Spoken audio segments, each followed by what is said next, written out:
Je suis pour le maintien et le respect des écosystèmes,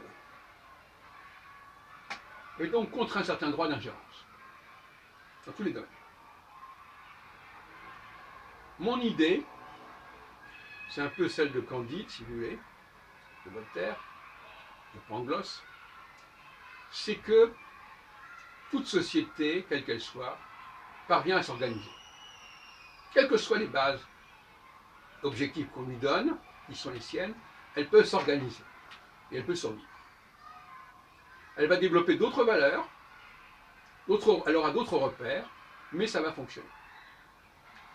Et ça va être éventuellement source de création. Peut-être certaines religions sont nées, par exemple, de certaines crises économiques ou autres, certaines maladies, épidémies. Donc il y a une richesse dans la diversité, dans la biodiversité, dans la sociodiversité. Alors, on nous parle de pauvreté. La pauvreté peut être un choix, peut être un mode de vie, peut être une éthique même. On fait vœu de pauvreté dans certaines religions.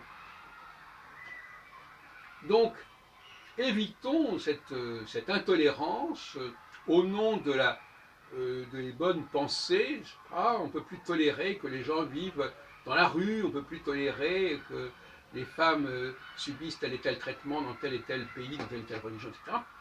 Pour moi, tout est parfaitement respectable et au sein même d'une société, d'ailleurs, il faut aussi tolérer de la diversité. La grande maladie de notre société, c'est l'ingérence. Est-ce qu'il faut être indifférent à ce qui se passe dans telle et telle société? Il faut respecter, il faut croire que chaque société arrive à fonctionner, parce qu'il y a tellement de paramètres qui peuvent jouer que toute société peut fonctionner. Et que là, ce qui est grave, c'est quand on intervient dans la vie d'une société, quand on l'occupe, quand on empêche la société de fonctionner comme elle le faisait avant, là c'est grave. Mais inversement, comme je l'ai dit dans une précédente vidéo, il faut que cette société soit quand même capable de maintenir une certaine égalité des chances à un moment donné. Et pour cela, il faut qu'il y ait des changements. Il faut que ces changements soient propres à la société en question et ne sont pas imposés par des sociétés qui ont déjà réalisé ces changements. Parce qu'à ce moment-là, il y aura une situation d'infériorité.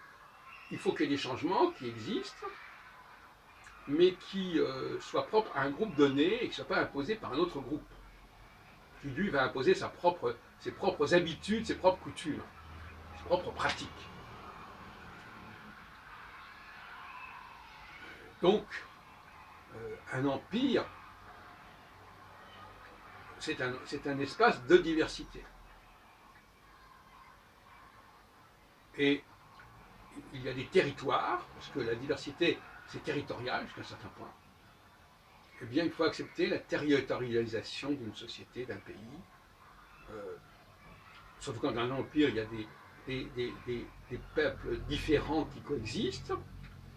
Eh bien, chacun a sa langue, chacun a sa façon de fonctionner, chacun peut avoir sa religion. Et comme je disais à propos du végétarisme, les animaux font partie de notre société. Ils ont un rôle à jouer. Pour nous, éventuellement, c'est catastrophique qu'un animal soit amené à l'abattoir et serve de nourriture, mais pour eux, c'est un mode de fonctionnement qui existe. Après tout, on sait aussi qu'on doit mourir. Et il vaut mieux qu'on nous laisse vivre nos propres valeurs plutôt qu'on nous supprime tout, carrément et qu'on nous fasse disparaître.